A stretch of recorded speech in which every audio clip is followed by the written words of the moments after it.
В боксе принято считать очки, анализировать джебы и хвалить технику. Но есть сторона этого спорта, о которой эксперты предпочитают помалкивать. Это территория первобытного, липкого страха. Мы завершаем нашу трилогию о бугименах, людях, которые были слишком опасны для бизнеса и слишком страшны для чемпионов. Если в первых двух частях мы говорили об изгоях и непризнанных гениях силы, то сегодня мы дойдем до абсолютного предела. Мы заглянем в глаза человеку, который прошел через тюремный ад, чтобы стать одним из самых пугающих гладиаторов 70-х. Мы вспомним бешеного быка, чье давление и характер в ринге заставляли даже величайших чемпионов работать на пределе. И, наконец, мы препарируем феномен Железного Майка, человека, который превратил страх в многомиллионную индустрию. Вы на канале Стира Спорт. Устраивайтесь поудобнее. Это финал, после которого мир бокса уже не будет прежним.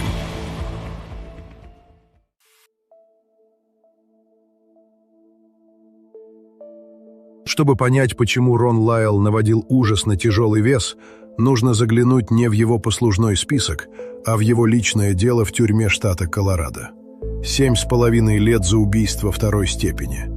Это были не просто годы за решеткой. Это была школа выживания, где за малейшую слабость платили кровью. Лайл пережил ножевое ранение в живот и 2 клинические смерти на операционном столе. Когда врачи вытаскивали его с того света, они не подозревали, что создают одного из самых свирепых бойцов в истории. Лайл научился боксировать в тюремном дворе, делая по 1000 отжиманий в день в тесной камере. Когда он вышел на свободу в возрасте 30 лет, у него не было времени на акклиматизацию. Его звездный час настал в 76-м. Лас-Вегас. Бой против Джорджа Формана. Весь мир ждал, что Форман раздавит бывшего заключенного, но они увидели нечто иное. Это не был бокс. Это была попытка взаимного убийства. Форман, который сам был главным бугименом эпохи, впервые столкнулся с кем-то, кто смотрел на его сокрушительные удары с ледяным спокойствием человека, который уже умирал. Рон Лайл доказал: когда ты прошел через ад тюремных войн, кулаки чемпиона мира кажутся просто легким ветерком. Он не стал чемпионом, но он стал человеком, чье имя заставляло элиту тяжелого веса искать любые предлоги, чтобы избежать встречи с гладиатором из Денвера.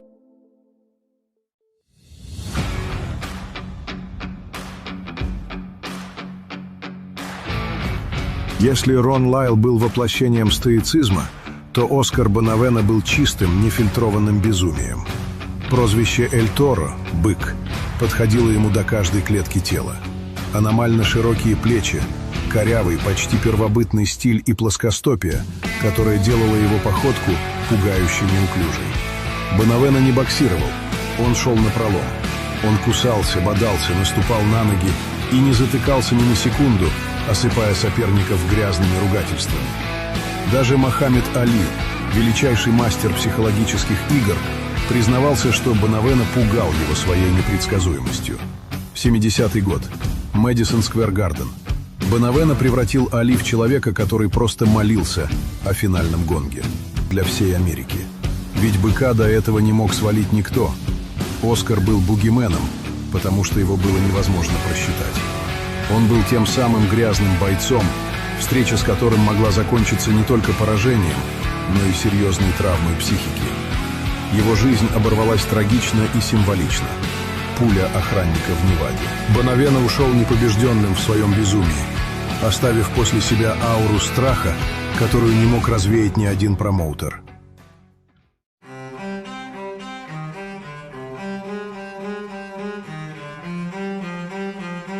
История Кливленда Уильямса – это, пожалуй, самая несправедливая страница в истории тяжелого веса. Большой кот обладал такой мощью, что сам Сонни Листон называл его удары единственными, которые он по-настоящему уважал. Но в 1964 году судьба нанесла ему удар, который не под силу ни одному боксеру. Обычная остановка дорожной полиции закончилась трагедией. Пуля из револьвера 357-го калибра в упор прошла сквозь его живот. Удаление почки, части кишечника и паралич нерва в ноге. Врачи в один голос твердили: он никогда не наденет перчатки снова. Но Большой Кот вернулся. Когда он вышел против Мухаммеда Али в 66-м, внутри него все еще находилась та самая пуля, застрявшая в костях таза. Он дрался с сильнейшим атлетом мира, будучи инвалидом, и все равно внушал такой ужас, что Али пришлось показать свой самый быстрый и идеальный бокс, чтобы просто не попасть под раздачу. Уильямс остался в истории как бугимен, которого остановил только свинец. Это был человек, чья природная мощь была настолько велика, что даже смерть решила взять паузу, прежде чем забрать его.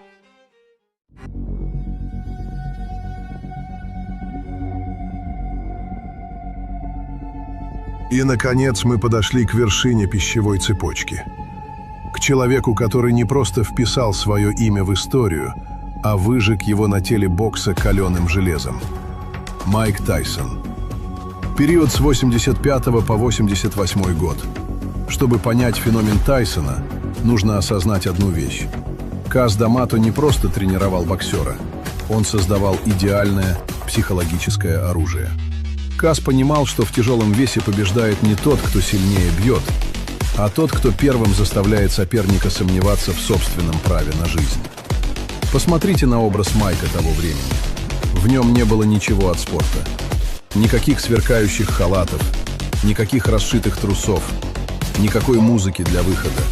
Простая прорезь в полотенце вместо накидки, короткие черные трусы, отсутствие носков. Это была не мода. Это была униформа палача. Майк выходил в ринг так, будто он только что покинул камеру смертников, и его единственная цель – закончить работу как можно быстрее.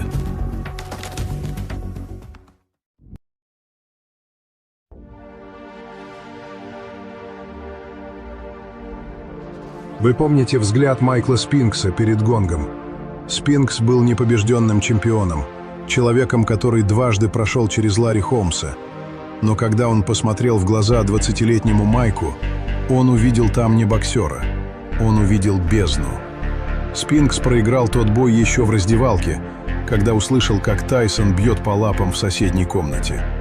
Звук ударов был похож на выстрелы из крупнокалиберной винтовки. Тайсон был первым бугименом, который превратил страх в точную науку.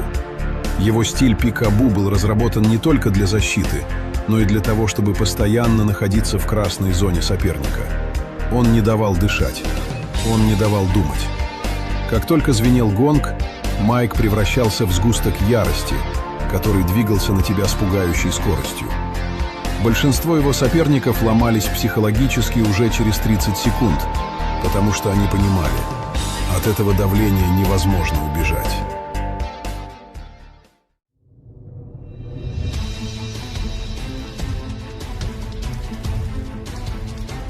Но истинный ужас Тайсона заключался в его абсолютной непредсказуемости. За пределами ринга он был тихим, почти застенчивым парнем с тонким голосом, но внутри канатов в него будто вселялся древний демон. Ларри Холмс, Тревор Бербик, Тони Таккер – все они были опытными бойцами, но никто из них не был готов к той первобытной жестокости, которую транслировал Майк. Он не просто хотел выиграть. Он хотел, чтобы его соперник больше никогда не захотел надевать перчатки. Тайсон стал первым в истории медийным бугименом. Он доказал всему миру, что страх продается лучше всего.